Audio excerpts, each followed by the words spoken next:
Sanchifan. The poker game happening at the Four Deuces Club over on South Wabash Avenue was strictly by invitation. No random people allowed, no sightseers, just the most powerful criminals in all of Chicago gathered around a table covered in green felt, piles of money stacked up, cigars smoldering in the ashtrays, and the kind of tension hanging in the room that could easily ignite a full-scale conflict. This was November 12th, 1925. Sitting at that table were 5 individuals. Al Capone, 26 years of age and climbing fast through Chicago's criminal hierarchy. Jake Guzik, the man who handled Capone's finances and managed his money. Ralph Capone, Al's elder brother.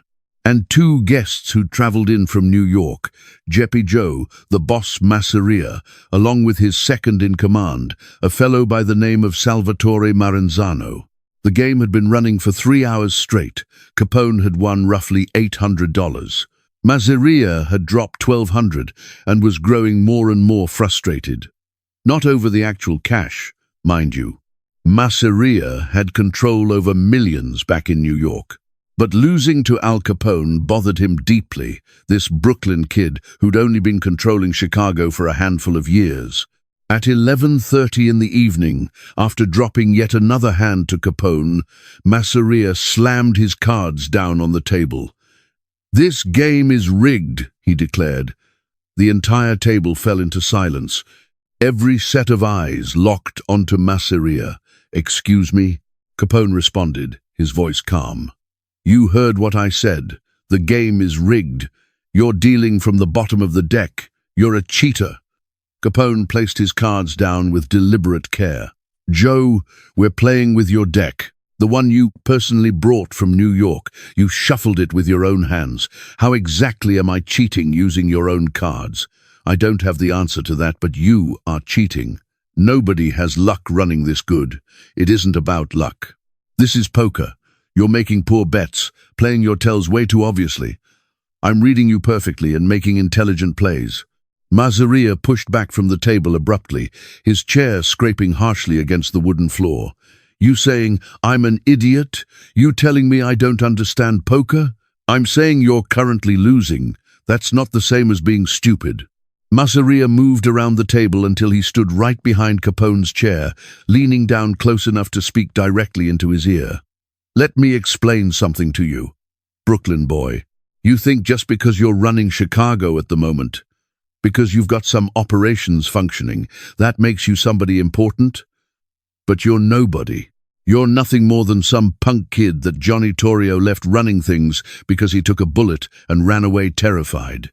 In New York, you wouldn't survive 7 days." Capone's jaw clenched tight. His fingers gripped the table's edge hard, but he didn't turn his head, didn't rise from his seat, simply sat there, absorbing the insult. "You know what your real problem is?" Masseria kept going. "You have 0 respect. You don't comprehend tradition. You don't know the proper way things should operate. You're just some overweight kid from Brooklyn pretending to be a gangster, and eventually, somebody's going to put you back in your place." Everyone seated at that table had frozen completely, watching to see Capone's reaction, wondering if he'd lose his temper, whether bloodshed was about to break out. But Capone did something nobody expected. He rose slowly to his feet, turned around to face Masseria directly, and broke into a smile. "You're completely right, Joe. I'm still just a kid, still learning the ropes, still working things out. I apologize if I've demonstrated any disrespect. That absolutely wasn't what I intended." Masseria appeared taken aback. He'd been anticipating fury, expecting confrontation. Instead, here was Capone offering an apology. "This game is finished," Masseria declared. "I'm exhausted. We're departing." Masseria and Maranzano gathered their coats and walked out. The instant that door shut behind them, Ralph Capone turned toward his brother. "Why did you allow him to speak to you that way? You should have." "Shut your mouth, Al," he said quietly. "Just be quiet." This is the account of what transpired after Jeppe Masseria publicly humiliated Al Capone in front of his own crew. The account of why Capone remained silent that evening rather than striking back right away, and the account of how, across the following 6 years, Capone methodically dismantled Masseria's empire, ended his existence, and transformed that humiliation into the driving force that made him America's most powerful gangster. To grasp why Masseria's insult wounded so profoundly, you have to understand Al Capone's situation in November of 1925. Capone had only been controlling Chicago for approximately 1 year. His mentor, Johnny Torrio, had taken bullets in an assassination attempt back in January 1925.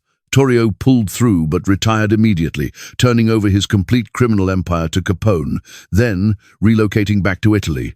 "It belongs to you now, Al," Torrio had told him. "I'm finished. This lifestyle nearly ended my life. I'm escaping while I still can." So there he was, at 26 years old, Capone inheriting command of Chicago's entire bootlegging operation, gambling networks and prostitution rings, operations, generating millions of dollars every year. It made him powerful in an instant, but it also painted a target on his back. The other Chicago gangs, especially the Irish North Side Gang, headed by Dean O'Banion and later by Bugs Moran, were continuously testing Capone, pushing against his territories, initiating conflicts. Capone found himself fighting wars simply to maintain what Torrio had handed over to him. Within this framework, respect carried enormous weight. The way other criminals viewed you determined whether they would challenge your authority or leave you be. And getting publicly humiliated, being called a punk kid, being told you amounted to nothing, being dismissed as someone who couldn't last a week in New York, that obliterated respect, especially when the insult originated from Jeppe Masseria. Masseria ranked among New York's most powerful mob leaders. He commanded significant chunks of Manhattan's criminal landscape. He'd been operating in this world since the early 1900s, over 2 decades of experience behind him. He was old school, traditional in his thinking, a believer in the Sicilian methods of conducting business, and he just labeled Capone a nobody, right there in Capone's own establishment, right in front of Capone's own soldiers. The instinctive response would have been instant violence. The majority of mob leaders would have drawn a weapon right then and there, would have put bullets in Masseria, or at minimum made threats, would have defended their honor through brute force. But Capone chose a different path. He offered an apology, maintained his smile, allowed Masseria to leave the building. His men stood there confused. His brother Ralph was furious. But Capone had formulated a plan. Following Masseria's departure, Capone assembled his inner circle for a meeting. In attendance were Ralph Capone, Jake Guzik, Frank Nitti, and Tony Accardo, the individuals who operated Chicago's criminal activities under Capone's command. "What in the hell was that performance?" Ralph demanded to know. "You allowed that New York bastard to disrespect you inside your own territory. You should have put a bullet in him." And "Triggered a war with New York," Capone responded. "Masseria controls half of Manhattan. He maintains connections with every Italian family along the East Coast. We shoot him, his people descend on us. We'd be waging wars on multiple battlefields simultaneously. The Irish right here in Chicago, the Italians flooding in from New York. We'd be crushed. So we just accept it? Let him call you a punk? No, we don't simply accept it. But we don't respond with emotion. We respond with strategy." Capone walked over to a wall where a United States map hung pinned, pointing toward New York. Masseria believes he's untouchable because he runs New York. But the man has enemies there, other leaders who resent his authority, individuals who'd celebrate seeing him knocked off his pedestal. What if we provided assistance to those enemies? How would we do that? Jake Guzik questioned. Information, financial backing, resources. We identify who Masseria's competitors are in New York. We support them behind the scenes. We help them accumulate power until they're capable of challenging Masseria head-on. We turn his own city into his opposition. That process could consume years, Nitti pointed out. I have years available. I'm 26 years old. Time and patience are on my side. Masseria thinks I'm just some reckless kid. Perfect. Let him maintain that belief. While he's underestimating my capabilities, I'll be dismantling him slowly, methodically, so that by the time awareness hits him, it's already too late. And in the meantime, Ralph asked, what do we do about the disrespect? Everyone's going to hear what happened. Everyone's going to perceive you as weak. Capone smiled broadly. Let them perceive that. Let people underestimate my abilities. It makes them sloppy. Masseria just committed the fatal error of his entire life. He insulted me publicly, then walked away, assuming I would do absolutely nothing. That's the breed of arrogance that gets people eliminated. We're going to weaponize it against him. Across the following 6 months, Capone's organization executed extensive intelligence, gathering into New York's mob hierarchy. They pinpointed Masseria's adversaries. Salvatore Marenzano, ironically enough, the identical individual who'd sat at the poker game alongside Masseria. Marenzano held the position of Masseria's underboss, but privately harbored resentment about serving beneath him. Marenzano favored a more traditional Sicilian organizational structure. He viewed Masseria as too Americanized, too vulgar, insufficiently respectful of old-world customs. Lucky Luciano, a rising star within Masseria's organization. Luciano possessed intelligence, ambition, and frustration with Masseria's antiquated methods. Luciano wanted to bring organized crime into the modern era, collaborate with different ethnic groups, prioritize business over ethnic allegiance, construct something more enduring. Additional families, multiple smaller Brooklyn and Bronx operations that Masseria had been squeezing. These groups paid tribute to Masseria but despised his dominance. Capone recognized an opening. Masseria's authority rested on intimidation and tradition. But enemies surrounded him everywhere. People who would back anyone willing to challenge him. During May of 1926, Capone dispatched an emissary to New York, a trusted associate named Charlie Fischetti. Charlie's assignment was straightforward. Establish contact with Salvatore Marenzano. Gauge his receptiveness. Determine if he'd have interest in forming an alliance with Chicago. Charlie Fischetti arranged a meeting with Salvatore Marenzano at a restaurant in the Bronx. They conversed cautiously. Both men understood this conversation carried significant danger. If Masseria discovered his underboss was conducting meetings with Capone's representatives, there would be severe repercussions. Mr. Capone requested that I extend his regards, Charlie stated. He wanted me to convey that he respects you, that he believes you're the caliber of leader the New York families require. Capone respects me? Marenzano responded with skepticism. The last time I encountered Capone, my boss was labeling him a punk kid. Capone didn't exactly defend himself. He was exercising strategic thinking. He understood that initiating a confrontation right there would achieve nothing. But that doesn't mean he's forgotten the incident or granted forgiveness.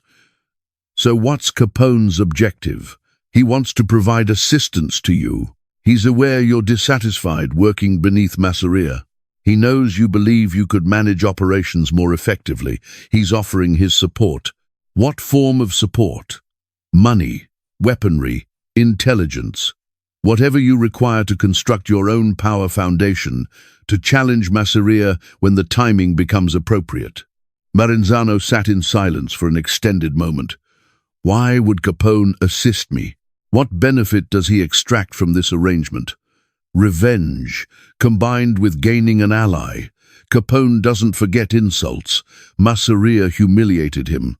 Capone wants Masseria eliminated, but he can't accomplish it personally. That would ignite a war between Chicago and New York. But if somebody inside New York removes Masseria, that's a different scenario entirely. That's internal political maneuvering. Chicago remains publicly uninvolved, but provides private assistance to you. And what does Capone expect in exchange? Friendship, collaborative cooperation. When you're running New York, Capone desires a positive working relationship, wants to cooperate rather than compete. wants peace and mutual prosperity for both cities. Maranzano contemplated the offer carefully. The proposition held appeal. He genuinely believed he could govern New York more effectively than Masseria, and possessing Chicago's backing, their financial resources, their supplies, would make challenging Masseria significantly easier. "I'll give it thought," Maranzano said. "But relay this message to Capone. If I proceed with this, if I make my move against Masseria, I'm executing it for New York's benefit, not for Chicago's satisfaction, not for personal revenge, but for the future of our entire organization. Is that understood?" Understood completely. The alliance formed quietly, carefully, with both parties recognizing this represented a long-term strategy, not immediate action. Throughout the next 4 years, from 1926 to 1930, Al Capone delivered extensive support to Salvatore Maranzano's faction in New York. Financial backing. Capone transferred approximately $500,000 to Maranzano across those 4 years. These funds were utilized to recruit soldiers, purchase weapons, pay off police officers, and construct infrastructure. In 2024 dollars, that's roughly $8.8 million. Weaponry. Chicago supplied New York with Thompson's submachine guns, the Tommy guns that became those era's iconic weapons. These firearms provided Maranzano's forces with superior firepower. Intelligence gathering. Capone's organization collected information regarding Masseria's operations, locations where he stored cash, which police officers he'd corrupted, which politicians he controlled. This intelligence flowed directly to Maranzano. Strategic consultation. Capone personally met with Maranzano on 3 separate occasions during this time frame, always in secret, always in neutral territories like Detroit or Cleveland. They discussed strategy, proper timing, methods to accumulate power without alerting Masseria prematurely. Meanwhile, Capone was simultaneously establishing contact with Lucky Luciano. Luciano continued working for Masseria, but his frustration with the old boss kept growing. Capone sent messages through intermediaries. "When the moment arrives, when somebody makes their move against Masseria, you should consider carefully which side you align yourself with." By 1930, all the pieces had fallen into position. Maranzano had constructed a formidable faction inside New York's underworld.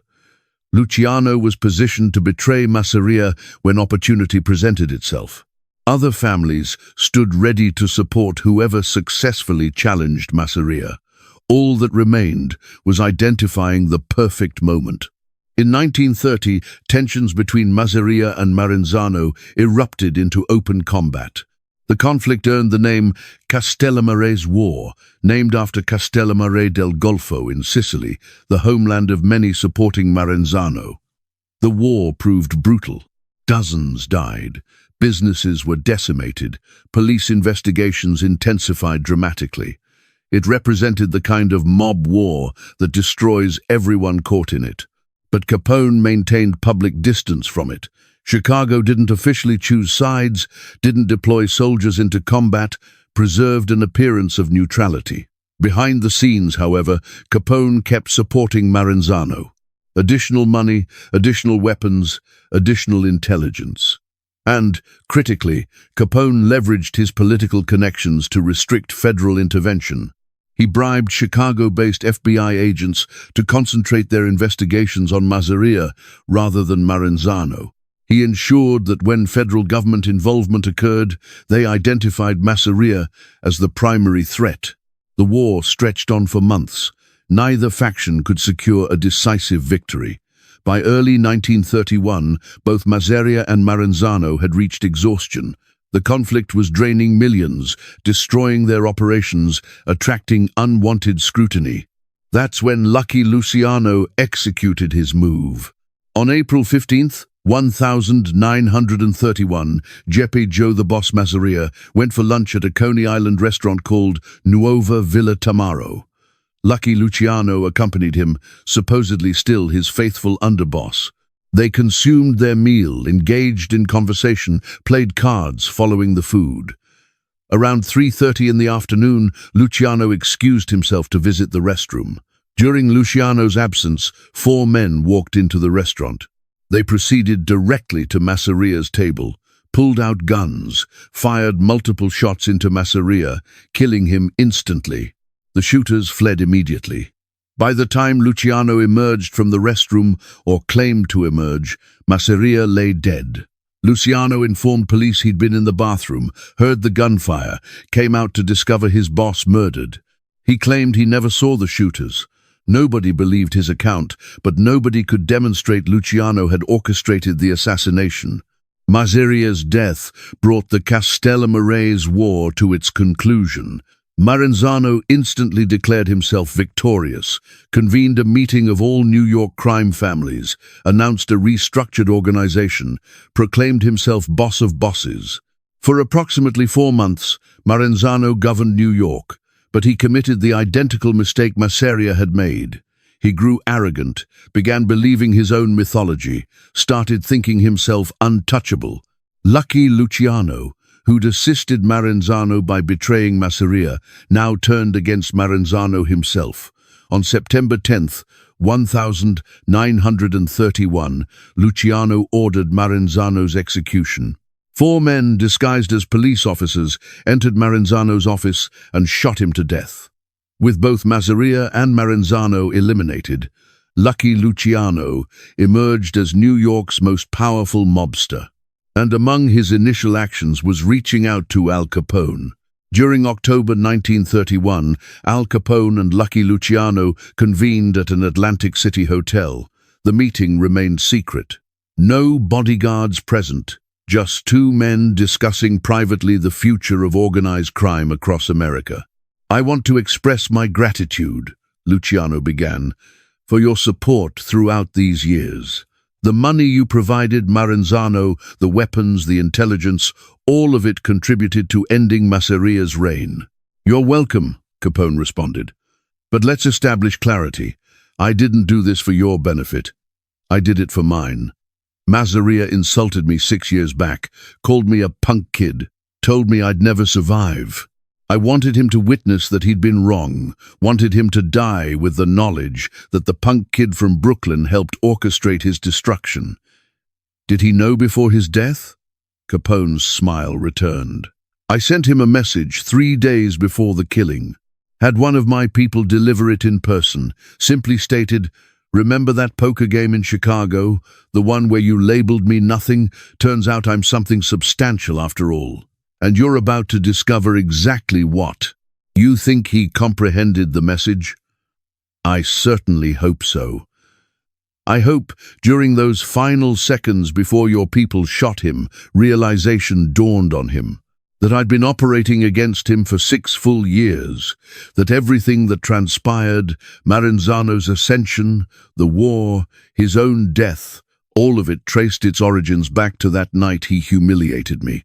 Luciano nodded slowly, processing this. "That's exceptionally cold-blooded revenge. That's strategic revenge. Anyone can kill somebody in a moment of rage. That's simple. But planning somebody's complete destruction across years, utilizing their own associates against them, allowing them to think they're winning right up until the instant they die, that's artistry. So, what happens now? What do you want from New York?" "Peace. Cooperative partnership. I'm reorganizing our business operations, creating a commission, a council of bosses from various cities who collaborate instead of fighting. No more wars. No more squandered money and unwanted attention. Strictly business. Are you interested?" "Extremely interested. That's precisely what I want as well." Throughout the next hour, Capone and Luciano established the foundation for what would become the Commission, the governing authority of the American Mafia, the system Lucky Luciano would formalize and implement across the coming years, the structure that would endure for decades. And it all originated because Jeppe Masseria had humiliated Al Capone during a poker game 6 years prior. Al Capone's revenge on Joseph Masseria reached completion, but it arrived with consequences. By 1931, Capone had reached the peak of his power, America's most famous gangster. But he also faced intense federal investigation.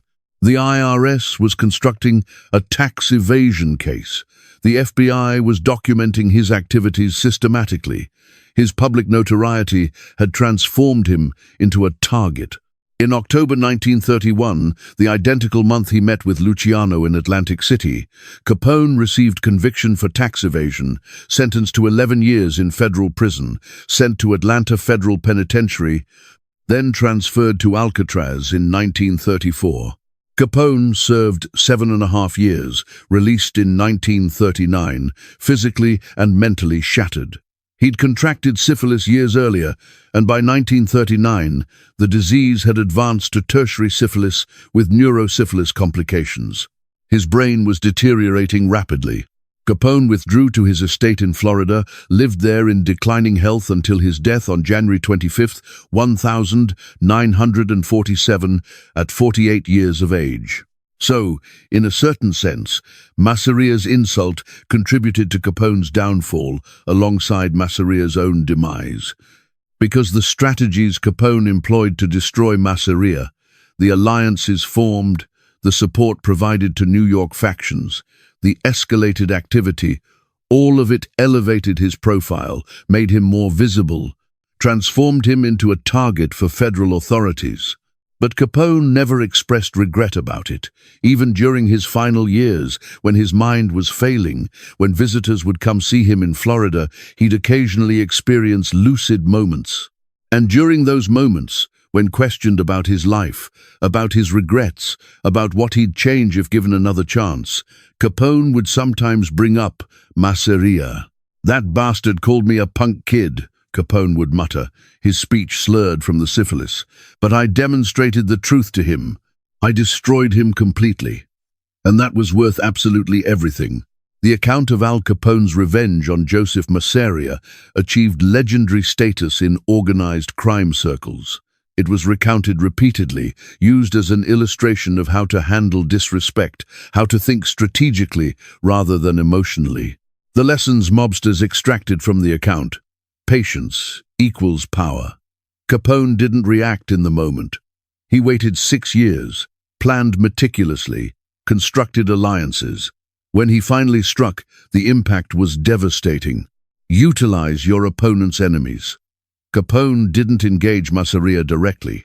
He armed and supported Masseria's own adversaries inside New York, allowed them to execute the work, allowed them to handle it. Allow people to underestimate your capabilities. Following Masseria's insult, Capone allowed people to perceive him as weak, to believe he'd back down. This made his adversaries careless in their actions. Revenge can follow a strategic blueprint. Most individuals conceptualize revenge as hot-blooded, immediate violence. Capone demonstrated that cold-blooded, long-term planning could prove more effective. But revenge carries costs. Capone's pursuit of revenge contributed significantly to his downfall. The increased activity levels, the heightened profile, the additional adversaries created, all of it made him more vulnerable to federal prosecution. In 1962, a mob historian conducted interviews with several retired gangsters who'd known both Capone and Masseria personally. One of them, a former member of Masseria's organization who'd survived the Castellammarise War, offered something interesting. Joe committed numerous mistakes throughout his life, but the most significant was insulting Al Capone. If Joe had simply played poker, maintained silence, he might have died from natural causes at an advanced age. Instead, he humiliated a kid he perceived as nobody, and that kid invested 6 years destroying him systematically. Joe never anticipated it coming, thought Capone had moved past it, thought the insult held no significance, but it mattered profoundly, and it resulted in his death. Joseph "Joe the Boss" Masseria received burial in Calvary Cemetery in Queens, New York. His funeral drew attendance from hundreds. Mob figures, politicians, businessmen, all paying their final respects. Al Capone did not attend personally, but he sent flowers, expensive roses, accompanied by a card that read, "To Joe the Boss. You were correct about one thing. I'm just a kid from Brooklyn. But you were incorrect about everything else. Rest in peace." The card bore a simple signature, Al. That concludes it for today. November 12th, 1925. Joseph Mazzaria humiliated Al Capone during a poker game, called him a punk kid, stated he was nothing, told him he wouldn't survive a week in New York. Capone remained quiet, smiled, offered his apology, then invested the next 6 years systematically destroying Masseria, funded his competitors, armed his adversaries, provided intelligence, helped initiate the Castellamarese War that resulted in Masseria's death on April 15, 1931. 6 years of patient, strategic revenge. Because Capone grasped something Masseria failed to understand. Genuine power isn't about immediate violence. It's about long-term strategic planning, about weaponizing your enemy's vulnerabilities against them, about waiting until the perfect moment arrives to strike. 1 insult, 6 years of planning, 1 dead boss. If this account resonated with you, drop a comment down below. Subscribe for additional stories where patience becomes the ultimate weapon and revenge is a dish served ice cold. See you in the next one.